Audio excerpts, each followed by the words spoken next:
जी तो अस्सलाम वालेकुम जनाब, क्या हाल है? उम्मीद है आप सब खैर खैरियत से होंगे और मेरी वीडियोस भी देख रहे होंगे और पसंद भी कर रहे हैं। ऑब्वियसली मुझे बहुत अच्छा रिस्पांस आ रहा है, ठीक है। और लोग कमेंट्स में और ईमेल्स पे बहुत ज़्यादा मुझसे क्वेश्चनिंग भी कर रहे हैं।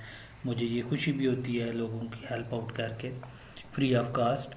तो मेरी आप लोगों से रिक्वेस्ट है कि वीडियो शुरू करने से पहले क्या कहते हैं, मैं चाहूँगा कि आप मेरे चैनल को सब्सक्राइब कर लें और घंटी के बेल के बटन को प्रेस कर दें। इससे आपको फ़ायदा ये होगा कि आपका नोटिफिकेशन ऑन हो जाएंगे और आप को जब भी मेरी वीडियो अपलोड होगी तो आपको नोटिफिकेशन में आ जाएगा और आप वो सारी देख सकेंगे। इसके अलावा मैं आप लोगों से ये कहूँगा कि मेरी वीडियोस को ज़्यादा से ज़्यादा शेयर करें अपने फ्रेंड्स के साथ, ताकि उन तक भी इंफॉर्मेशन पहुँचे, अपने रिलेटिव्स या जिनको आप चाहते हैं कि उनके पास सही इंफॉर्मेशन जाए तो उन लोगों तक भी आप पहुँचाएँ। और अगर आपने कोई चीज़ पूछनी है या कोई बात कुछ भी करना है तो आप कमेंट में मुझसे पूछ सकते हैं और मैं आपके कमेंट का जवाब ज़रूर दूंगा। तो चलते हैं आज की वीडियो की जानिब। तो आज जो मेरा वीडियो है वो है यूरोपियन कंट्री से मुतालिक और वो है एस्टोनिया। अब एस्टोनिया वो ये कंट्री क्यों लिया गया, क्यों सिलेक्ट किया गया, इसकी वजह ये है कि इसकी जो वीज़ा रेशो है वो काफ़ी बेहतर है एज़ कम्पेयर टू जो दूसरे शेंजन कंट्रीज़ हैं या यूरोपियन कंट्रीज़ हैं उनसे ये बेहतर है। और इसमें थोड़ा रिलैक्सेशन भी है, एम्बेसी की रिक्वायरमेंट्स इतनी ज़्यादा सख्त नहीं है या वो जल्दी बात मान जाते हैं। तो इधर थोड़े प्रोसेस तो वही है, लेकिन इसमें ये है कि वीज़ा रेशो इनकी अच्छी है कि आपको छोटी छोटी बातों पे या ऐसी रिजेक्शंस नहीं देते हैं कि जिससे बंदा कहता है कि भाई ये क्या, ठीक है। तो चलते हैं एस्टोनिया से मुतलिक वीज़ा रिक्वायरमेंट्स क्या हैं, कैसे वीज़ा अप्लाई किया जाता है, क्या क्या डॉक्यूमेंट्स चाहिए होंगे, कौन कौन सी कैटेगरीज़ के वीज़े एस्टोनिया करता है, इसको हम आज तो थारोली स्टडी करेंगे और इसको देखेंगे कि ये क्या चीज़ है, ठीक है जी। तो ये मैंने वेबसाइट एक वह ओपन की है, visa guide dot world dot Europe Estonia visa requirements, ठीक है। अब एस्टोनिया वीज़ा रिक्वायरमेंट्स का मैंने ये ओपन किया। अब इसमें देखें कि एस्टोनिया वीज़ा, अब वीज़ा टाइप्स कौन कौन सी हैं, transit visa, tourist visa, long stay visa. Transit से हमारा मतलब कोई नहीं है, टूरिस्ट पे हम जा सकते हैं, ठीक है। अब पहले हम इसको एस्टोनिया टूरिस्ट वीज़ा की रिक्वायरमेंट देख लेते हैं, ठीक है। अब हम उन कंट्रीज़ में से नहीं हैं कि जिनको वीज़ा की ज़रूरत नहीं है, ये 90 डेज़ के लिए होता है, ठीक है। Documents checklist for Shenzhen visa, Estonia Shenzhen visa, इसमें अब डॉक्यूमेंट्स अब आपको बता रहा है। वैलिड पासपोर्ट चाहिए, 2 पासपोर्ट साइज़ फ़ोटोज़ चाहिए, एप्लीकेशन फॉर्म चाहिए, फ़ी पेमेंट है, हेल्थ इंश्योरेंस है, बैंक स्टेटमेंट्स है, कवर लेटर है, फ़्लाइट इटिनरी है, प्रूफ ऑफ अकोमोडेशन है, सिविल स्टेटस डॉक्यूमेंट्स हैं, ठीक है। ये मतलब आपको डॉक्यूमेंट्स चाहिए, ठीक है। हम इन डॉक्यूमेंट्स को ज़रा और थोड़ा ओपन कर लेते हैं। वैलिड पासपोर्ट आपको पता है, पासपोर्ट साइज़ फ़ोटोज़ है उनका भी आपको पता है, एप्लीकेशन फॉर्म है, इसको जब हम क्लिक करेंगे तो ये consist of 27 countries have the application process is simple since all members can provide the. वही Schengen download the Schengen visa form है, ये आपने फॉर्म डाउनलोड कर लेना है और इसको आपने फिल करके साइन करके तो भेज देना है, ठीक है। अब देखें कि इसमें हमें डॉक्यूमेंट्स और क्या चाहिए, ठीक है। हेल्थ इंश्योरेंस भी हो गई, फ़ी पेमेंट भी हो गई, बैंक स्टेटमेंट। अब इसमें देखें जो मेन चीज़ है, documents for from the last 6 months of your bank statement prove that you will be able to finance yourself while staying in Estonia. You must demonstrate that you have at least 100 euros per day. अब जो आपने 6 माह की bank statement लगानी है, ठीक है, उसमें आप जितने दिन का ट्रैवल प्लान दे रहे हैं या जितने दिन के लिए आप जा रहे हैं उसमें आपने मिनिमम जो अमाउंट रखनी है वो 100 यूरो पर डे, मतलब मैं आपको सजेस्ट करूँगा कि 200 यूरो पर डे या 300 यूरो पर डे की आप रखें। तो 300 अगर आप एक महीने के लिए जा रहे हैं या 90 डेज़ के लिए जा रहे हैं तो 90 × 300, ठीक है। या 200, आप इतनी वो बैंक स्टेटमेंट रखेंगे कि पर डे आपने 300 यूरो स्पेंड की, आपने पावर अपनी दिखानी है। ठीक है। आगे उसके बाद आ रहा है cover letter. The cover letter must include detailed information regarding your trip to Estonia, the purpose of your visit, flying date, time return date etcetera. अब जो कवर लेटर आपने लिखना है ना, उसमें आपने इसको सारा, जो वीज़ा ऑफिसर है उसको आपने समझाना है कि भाई आप किस दिन आ रहे हैं, कितने बजे आ रहे हैं, आपकी अकोमोडेशन किधर है, आपके पास रिटर्न टिकट है, आपने किधर किधर घूमना है, क्या क्या करना है, कब आपने वापस जाना है। ठीक है। ये सारी चीज़ें आपने उसको इस लेटर में समझा देनी है कि आप क्यों आने का मकसद क्या है, जाना कब है, क्या करना है, एक एक चीज़ इस लेटर में आपने लिख देनी है। ठीक है। फिर आगे फ़्लाइट का आपने डॉक्यूमेंट देना है कि ये आपका जो राउंड जो ट्रिप है वो रिटर्न टिकट है। ठीक है। प्रूफ ऑफ अकोमोडेशन देनी है। आप प्रूफ ऑफ अकोमोडेशन, अगर तो आपका कोई वहाँ पर कोई इनविटेशन नहीं है किसी की तरफ से, तो फिर आपने होटल बुकिंग होगी, वो आपने फुल इतने दिन की रिजर्वेशन करवा के, तो वो आपने प्रूफ देना होगा। अगर आपका वहाँ पर कोई दोस्त है, फैमिली मेम्बर है, या कोई भी ऐसा जानने वाला है, तो फिर आप उसकी तरफ से इनविटेशन लेटर जो होगा वो आप जमा कराएंगे। फिर आपने अपने सिविल स्टेटस डॉक्यूमेंट्स आपने देने हैं कि आप MRC, FRC, बार सर्टिफिकेट्स। ठीक है। अगर आप शादीशुदा हैं तो MRC लग जाएगा, अगर आप सिंगल हैं तो वो सिंपल बार सर्टिफिकेट लग जाएगा। ठीक है। अब आपने इसकी एस्टोनिया की एम्बेसी देखनी है और उसमें जाकर आपने जमा करा देना है, अपॉइंटमेंट लेनी है। ठीक है। एप्लीकेशन फॉर्म है, सारे डॉक्यूमेंट्स आपने लगा के तो ये हल कर देना है, इसको जमा करा देना है।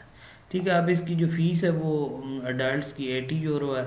ठीक है। चिल्ड्रन 6 से 12 साल के जो है वो 40 यूरो है। ठीक है। आर्मेनिया, अजरबैजान और रशिया के लिए 35 यूरो है। ठीक है। हम उन कंट्रीज़ में से नहीं है जो एग्जाम्प्ट हो सके। ठीक है। अब इनके जो the validity of an Estonian Schengen visa is maximum 90 days within the period of 180 days. ठीक है।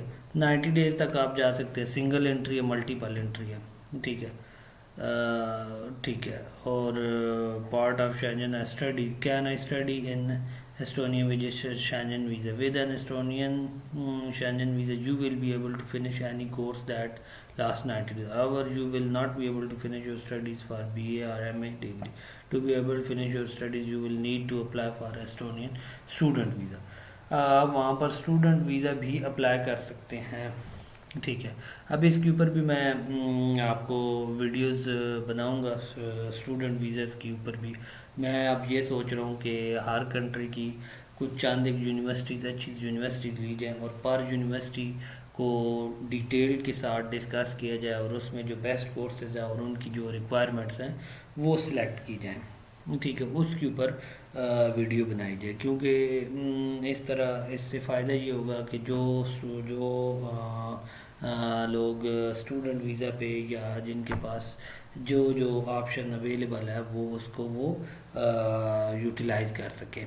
ठीक है। तो मैं अब बहुत जल्द इस टॉपिक की तरफ आ रहा हूँ कि हर मुल्क का फॉर एग्ज़ाम्पल 5-10 कंट्रीज़, ऐसे कंट्रीज़ लिए जाएँ जो हमारे लोगों के लिए जो बेस्ट ट्रैवल कंट्रीज़ है। तो वहाँ पर वहाँ की 15-20 या 25-30 जो भी यूनिवर्सिटीज़ हैं, जो अच्छी यूनिवर्सिटी, स्कूल, कॉलेजेस, या जो ऐसे जो जिनकी वीज़ा रेशो अच्छी है, तो उन पर वीडियो बनाऊं और वो मैं बताऊं कि वीज़ा कैसे अप्लाई किया जाता है, लेटर कैसे लिया जाता है, क्या तरीक़ाकार होता है, क्या इसमें चीज़ें होती हैं, ताकि वो लोग जो कंसल्टेंट्स अफोर्ड नहीं कर सकते या जो करना नहीं चाहते हैं या जो खुद काम करना चाहते हैं, तो उनके लिए ये आसानी हो जाए। ठीक है। तो ये भी वीडियोस बहुत जल्दी आने वाली हैं। ठीक है।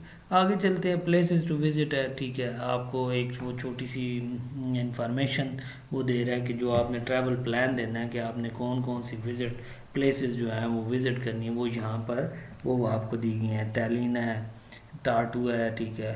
लाइमा नेशनल पार्क है, पार्नो है, हाइमा है। ठीक है। ये अब इनकी वो दी हुई हैं। ठीक है। तो ये आप अपना जो आपने ट्रैवल प्लान है उसमें पर डे के हिसाब से आपने उनको ये भी बताना होगा कि भाई मैं इस दिन मैं इधर जा रहा हूँ, यहाँ से मैं वापस आऊँगा, फिर अगले दिन मेरा क्या प्लान होगा, फिर उससे अगले दिन क्या प्लान होगा। तो इससे इन चीज़ों को आपने करना है। अब कोई भी शेंजन वीज़ा या कोई भी जब आप विज़िट वीज़ा अप्लाई करते हैं, मैं अब आपको एक टिप देने जा रहा हूँ। कोई भी आप जो वीज़ा अप्लाई करते हैं इसमें जो सबसे ज़्यादा जो चीज़ें काउंट की जाती हैं वो ये काउंट की जाती हैं कि आपकी सोर्स ऑफ इनकम क्या है, फिर दूसरा आपका इस कंट्री के साथ अपने होम कंट्री के साथ रिलेशन कितना स्ट्रांग है। आप इसको प्रूव कैसे करना है?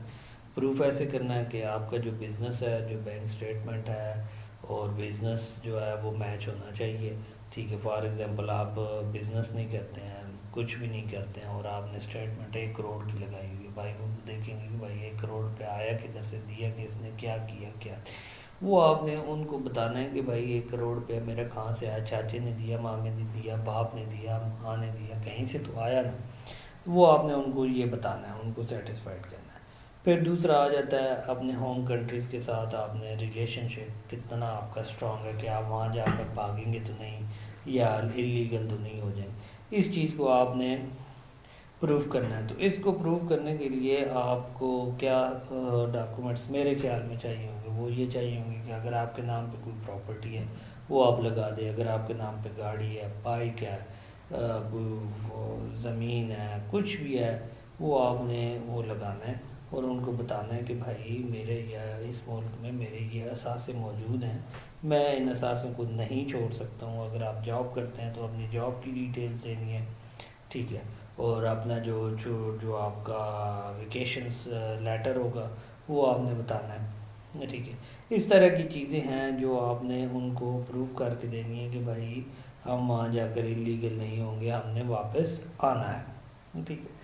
तो ये एक ऐसा कंट्री है कि जो दूसरे मुल्कों की निस्बत यहाँ पर वीज़ा रेशो अच्छी है। तो इसलिए मेरा आप लोगों से मशवरा है कि जो जो लोग यूरोप का या शेंजन कंट्री में ट्रैवल करना चाहते हैं और आगे कहीं मूव होना चाहते हैं तो वो इसका वीज़ा अप्लाई करें।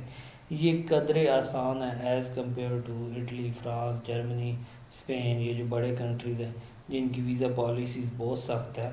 तो मेरा आप लोगों से ये मशवरा होगा कि आप इनको छोड़ें,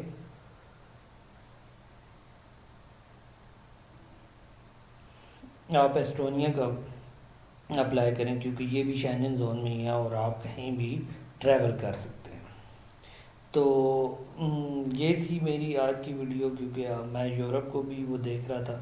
तो ये जो हजरात यूरोप का शौक़ रखते हैं या जो जिनकी एम्बिशन है कि उन्होंने यूरोप ही शिफ्ट होना है, तो वो फिर एस्टोनिया का वीज़ा अप्लाई करें, ठीक है, as compared to other big Schengen countries, ठीक है। यहाँ पर आपको उम्मीद है कि आपका वीज़ा जल्द भी हो जाएगा और क्या कहते हैं, आपका काम यहाँ पर इजीली हो सकता है।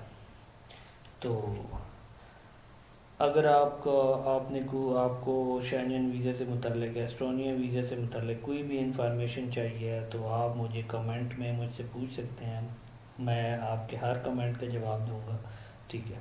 तो आज के लिए इतना ही, और जाते जाते आप लोगों से रिक्वेस्ट है कि भाई क्या कहते हैं ना, मेरे चैनल को सब्सक्राइब करें और वीडियोस को लाइक एंड शेयर एटलीस्ट कर दिया करें ताकि पता चलता रहे कि भाई मेरी वीडियोस आप पूरी देख रहे हैं, ठीक है। और दूसरी बात ये होती है, शेयर करने से फ़ायदा ये होता है कि आप शेयर से मुराद ये है कि आप अपने फ्रेंड्स या वो लोग जो आपकी ज़िंदगी में बहुत अहमियत के हामिल हैं उन तक आप ये इन्फॉर्मेशन पहुँचाएँ ताकि वो इन कंसल्टेंट से और उन लुटेरों से बच जाएँ कि जो सिर्फ कहते हैं कि हाँ भाई ये कर देंगे वो कर देंगे। होता ही बहुत आसान प्रोसेस है और उसके वो इतने ज़्यादा आप लोगों से पैसे चार्ज कर लेते हैं। मेरा मकसद ये नहीं है कि आप लोगों को बताना कि वीज़ा ऐसे होता है ये होता है। मेरा जो मेन मकसद है वो ये है कि आप लोगों को ये बताऊँ कि आप इन कंसल्टेंट से बचें। वो भी यही काम करते हैं, आप खुद भी ये काम कर सकते हैं, कोई इतना मुश्किल काम नहीं है जितना जितना लोग लाखों के हिसाब से, करोड़ों के हिसाब से कंसल्टेंट्स को वो पैसे दे रहे होते हैं, ठीक है। वो आपकी लाख से खेल रहे होते हैं, आपके डॉक्यूमेंट से ही वो खेल रहे होते हैं और उसके ऊपर वो आप लोगों से वो इतने ज़्यादा